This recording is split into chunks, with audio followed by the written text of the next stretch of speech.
I'd like to welcome Mr. Rahul Bajaj, who's an iconic figure of the Indian corporate industry, and Mr. Subodh Bhargava of Tata Communications.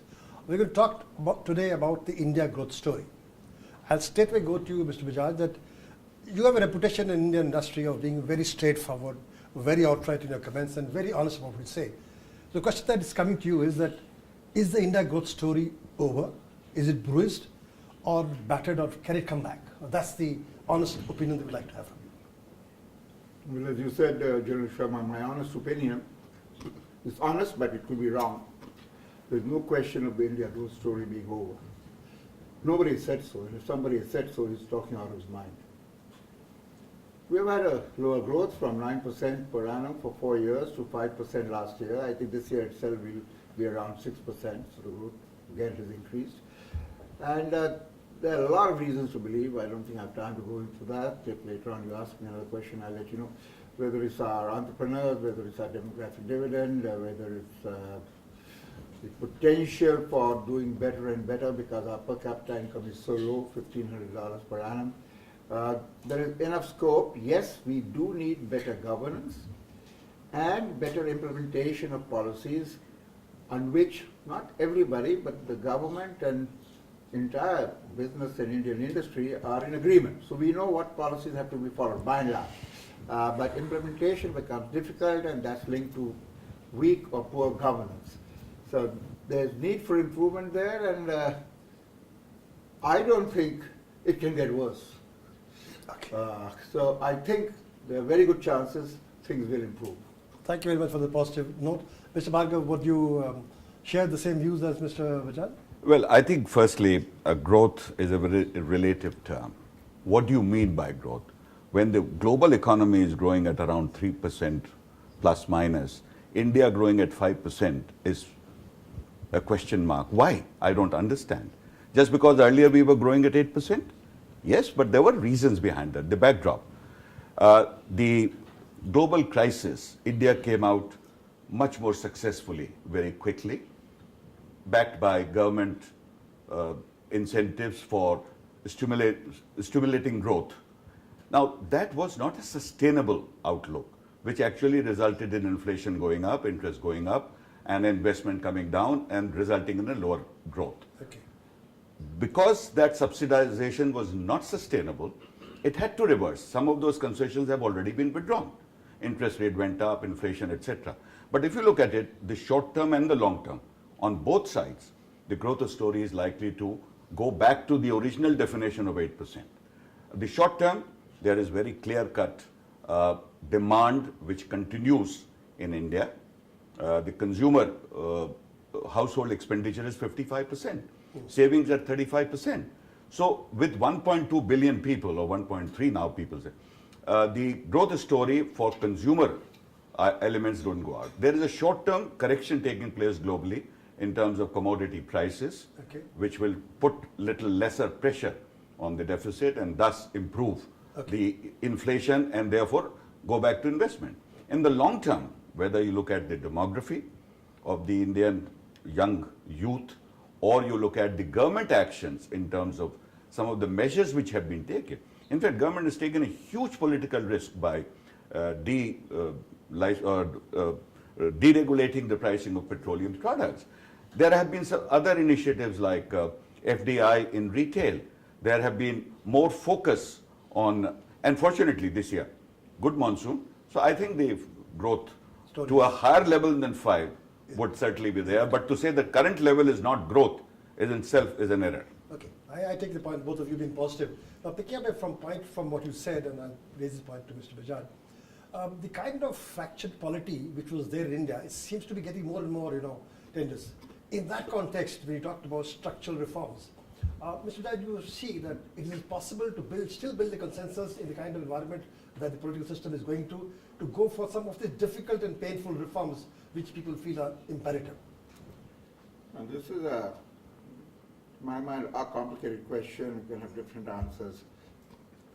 We are a very large and diverse country. Everybody knows that in terms of languages, religions, etc. 30 states. As I said earlier in another interaction, size and diversity is resulting in regionalism and federalism. And our regional political parties are getting more and more important. Various places, I can quote them. Tamil Nadu, in fact, there is no national party, essentially. It's all regional parties. So is Orissa by and large, and so is Bihar, so is Bengal. So the national parties, which are mainly two, the two major national parties, Congress and BJP, appear to be getting a little weaker. The others are getting stronger. And so the question does arise, it will be a fractured polity and whether they'll get together or not. I mean, I had no evidence to say that, but again in my opening remarks today, I said this, that I'm not unduly worried. Okay, questions arise in my mind, but I think the people of India are wise as they showed in 1977 after the emergency, and on many other occasions. They may or may not be fully literate in the legal sense of the term, but they are wise. They will vote well. Maybe we may have to have, after the May 2014 Parliament elections, maybe the next government may not last for too long. Maybe there may be another government in 2 or 3 years' time. That means more money spent, but it may be worthwhile, because I think people will vote better and better people to Parliament.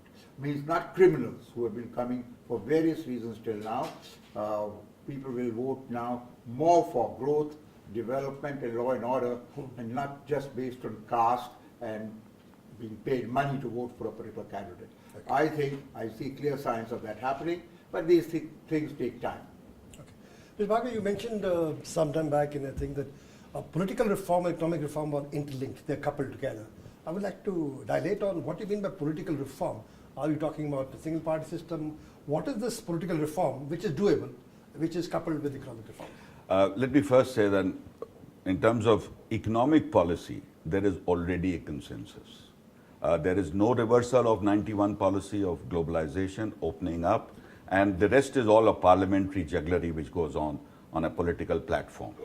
When it comes to the basic issue of taking the country forward, you see two things happening. One is the state governments within their domain have changed 180 degrees the fortune of the state, whether it's Bihar today or Gujarat or earlier other states which have taken a complete turnaround because of the political party of the state having a strong government. Now, therefore, as long as the government has got a stability of 5 years, I have a few suggestions, or we have in CII made a few suggestions for political stabilization. For example, there are two things. One, you have all the state and central elections once a 5-year only. Every year, 4 elections of a states and center. This all, rolls back the development process and decision making. Okay. Second, this coalition has got to continue for some more time. We need a legislative provision for not having a no confidence vote in the government without a confidence vote in the alternate government. And to my mind, one or two of such suggestions, if implemented, if acceptable to the political parties, could change the game for India going forward. Okay.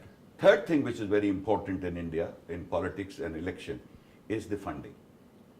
The government treasury takes care of every need, and there is a provisioning, except for political activity of the country. In a democracy, politics needs resources.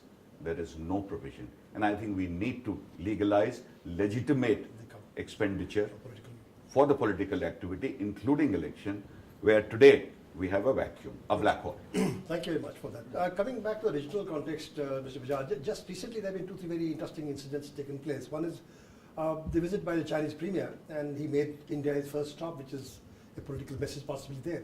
Mr. Manmohan Singh going on to Japan and having a very cozy there, and Mr. Nawaz Sharif waving a white flag from Pakistan. Now, if you see this kind of thing happening and America is cozying up to it, in the strategy concept, do you see this being a catalyst for growth, or is it a mirage, or you see really something concrete coming out, or is it just wishful thinking? External affairs or foreign affairs are a little more complicated situation than even economic matters, because economic matters depend on you, your political parties, and your citizens. The moment we get into external relations, the other country comes into the picture, and we name few. I think one has to be careful while speaking about this, but I think with the entire world, OECD countries, all the developed world, by and large, India has excellent relations. And I don't see that changing. I see with the US, with the UK, France, Germany, the relationship, economic, political, otherwise geopolitical, only strengthening. Even with BRICS, in emerging markets, we have excellent relations. Our problems are basically two. Both are our neighbors. One smaller, one bigger, Pakistan and China. I won't get into so much with Pakistan because things are known, and it's a regional, it's a border country, it's a neighbor. We were brothers. I think ultimately one day we would again become brothers, not one country, but brothers. Our problems are of religion, two religions, and a thing called Kashmir, a part of India and Pakistan called Kashmir. So that's an issue. It will take time to settle. I think I met Mr. Nawaz Sharif a few times, including last year in Lahore, at his grand home. He's positive, he's made positive statements. We have to wait and see. Even the most favored nation treatment, which is not special, everybody has it except India and Pakistan. Yes. It's been promised for over a year. It's been not at all coming, and let's see whether that comes. I think the military and the ISI, to what extent they will pull strings from behind, has to be seen. China is much too important, much too big, much stronger than us. Also a neighbor. We have problems. But unlike, to some extent, Pakistan, I think we have to handle it very diplomatically and very carefully. Okay. Coming to another question, the internal dynamics, security dynamics being army man, it really interests me is that with the Maoism, Naxalism taking place, a perception takes place in some countries, and that when India internally becomes a little weaker, the foreign capital seems to run away from India, or it's difficult to find people to invest in it. I was talking to a few people in Northern Ireland, they're feeling very concerned because they've gone through this problem area. Do you think the Indian government or Indian people are not paying enough attention to the internal security dimension as a stimulus for economic growth, or is not looking at it separately? Is it linked together? And Mr. Bhargava, you could possibly take this on to start with. Is it a linkage there? Do you see a linkage? Very definitely. To my mind, the Maoist activity, or Naxals as we call them, has been an outcome of no development, no resources in those regions having been deployed over decades. So the cause or the reason being unemployment, unengagement has led to Naxalism. So therefore, the economic growth would automatically give a space for Naxalism or security issues to be resolved on their own. But having said that, the Indian government or the governance of the states and regions cannot take their eye off the problem of containing nationalism. So apart from the larger macroeconomic growth, I think we have to go down to these districts, these locales, to create some economic activity, create education and skill building to take this apart from just security forces. Okay. And to my mind, the multinational or foreign investors concerned in this regard are quite unfounded. I mean, this happens in London. You've had the tube blast. It's happened elsewhere. Now, these are something which is beyond the control of a governance. It's not happening every day like in Pakistan, for that matter. And when you talked about the neighboring countries and the foreign policy, in my mind, it's a very clear recognition that despite the lower growth of India temporarily just now, they are looking at tomorrow. The fear of China slowing down, both in terms of infrastructure investment and its consequences, and therefore Indian economy drawing strength from that global scenario and putting its own growth rate back to higher levels, shows the interest with whether Pakistan, China, US or Japan has shown towards India of late, irrespective of our poor state of the governance, which automatically, as Mr. Bajaj also said, hopefully will improve very soon as it goes. Actually, it is evolving towards improvement, but slowly. Thank you. The last question, Mr. Bajaj. One of the worries and the engines of growth is energy. And India has been always energy deficient. And as the energy security policy-wise, do you see yourself getting concerned about the energy security of India, purely linked from economic growth, especially with the US not being happy with us going to Iran and we're looking at oil things? And some of our policies are driven by our need for energy. And as the prices of dollars goes up, what is the concern about energy security? And Have we got the right thing in place for our growth? I'll answer that and then I'll make a brief comment on Yes. the earlier question on what Subodh mentioned. On energy, it's one of our serious problems. Without adequate power, reliable power, and reasonable cost, but reliable power, you can't have industrial growth, you can't have agriculture growth, you can't have water to cities, etc., etc. Drinking water, other water. And we have a lot of problems.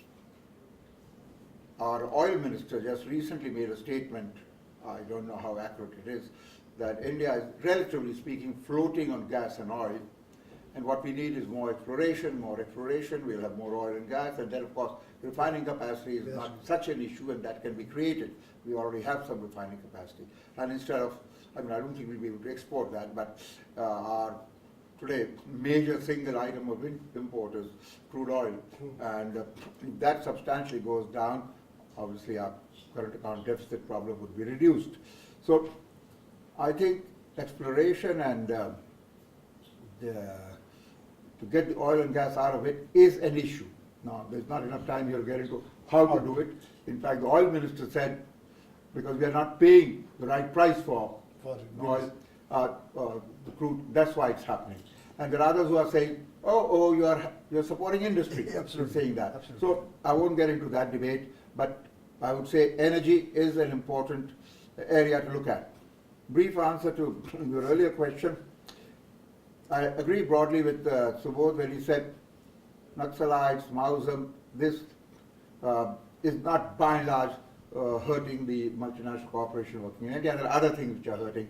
I think slowness in decision making in the government and little corruption, etc. But where I'm putting a little different emphasis, this thing requires, it's obviously part of the reason is poverty. And lack of development. So that has to be seen. But I give equal importance to law enforcement. I believe this government has been a little weak on that. Okay, sir. And the opposition government wants that. Now, which comes first? One can keep arguing till doomsday. But how do you have development? The Naxalites and Maoists destroy bridges, destroy schools, attack everything. So you cannot have only the human approach. And what I'm saying, I'll be criticized by all these NGOs and activists. And sorry, I don't agree with them. My family stands for rehabilitation and the poor and all that. But I think, what about the people who are dying? They have no rights? Their families have no rights? They have to be protected. And the government has to be firm, and simultaneously you have to have growth, development. And what about poverty apart? What about those who want to overthrow this government? They don't believe in this system. I don't know which system they believe in. I am absolutely against those people. Okay. Thank you. Thank you very much, Mr. Bajaj, and thank you, Mr. Bhargava. When I come across with this interview to say that there's a positive feeling about India, this minor dip is taking place, but the India story still holds. Thank you for your time. Thank you, Sharma.